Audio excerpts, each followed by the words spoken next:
سلام بچه‌ها، چطورین؟ خوش اومدیم با یک ولاگ دیگه با ساتیار 87.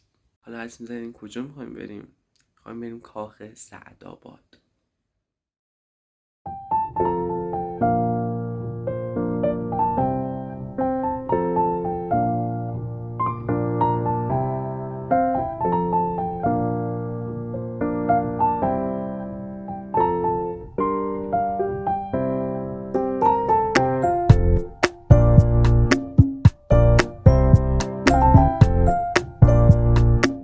خیابون بسته بودن و باید پیاده بریم تا کاخ.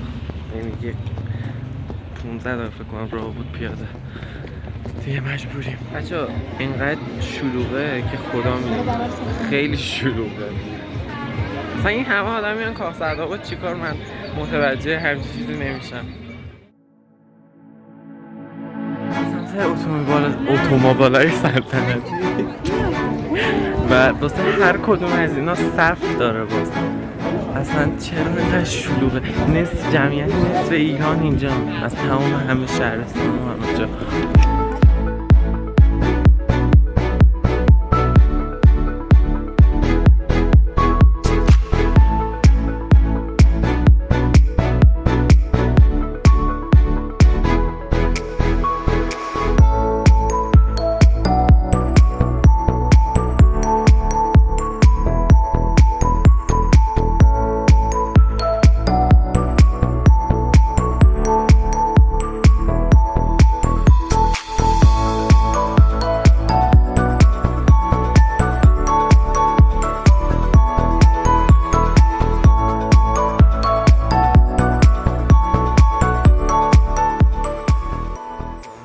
دیدیم به خدا کجا بودیم و کجا رسیدیم.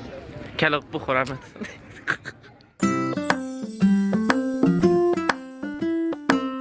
من فکرم اول شیره ولی خوشگله هرچی هست.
من دوست داشتم برم تو اتاقا، تمام در اتاق بسته بود. یعنی من میگم کجا بودیم کجا رسیدیم. ما بریم آشپزخونه سلطنتی رو ببینیم. اینجاست.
خونه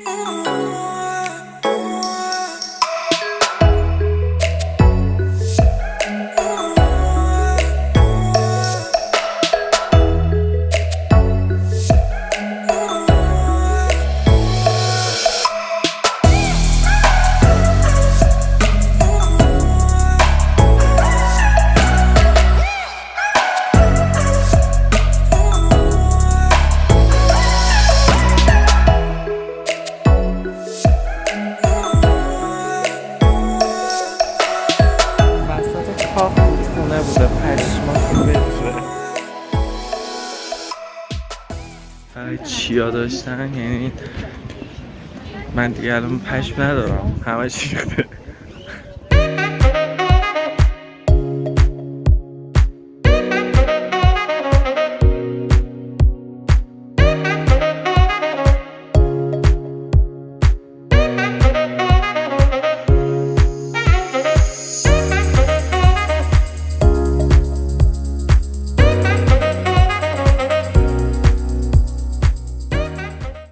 اینقدر شلوغه که خدا میدونه. تصمیم گرفتیم برگردیم ساعت 2:30 و گشنمون هم هست. خیلی شلوغه، اصلا انتظار نداشتم.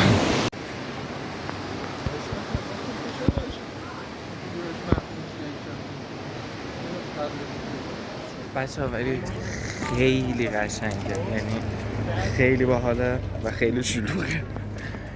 پیشتون پیشنهاد میکنم اگه میخواین بیاین به هیچ عنوان عید نیاین، یعنی غلط کردیم. خیلی شلوغه. یه بار دیگه میام ولاگ که دیگه نمیگیرم، استوری اینستا میذارم. پس اینستای منو فالو نداری هنوز؟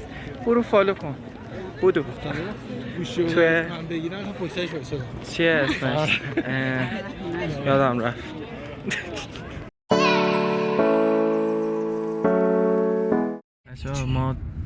من ولاگام خیلی پشت سرم. مثلا امروز ولاگ اینجا بود، فردا صبح داریم میریم مسافرت، باز ولاگ قرار بگیرم، یه ویدیو هم داریم، مثلا کلی براتون میخوام بریز و بپاش کنم.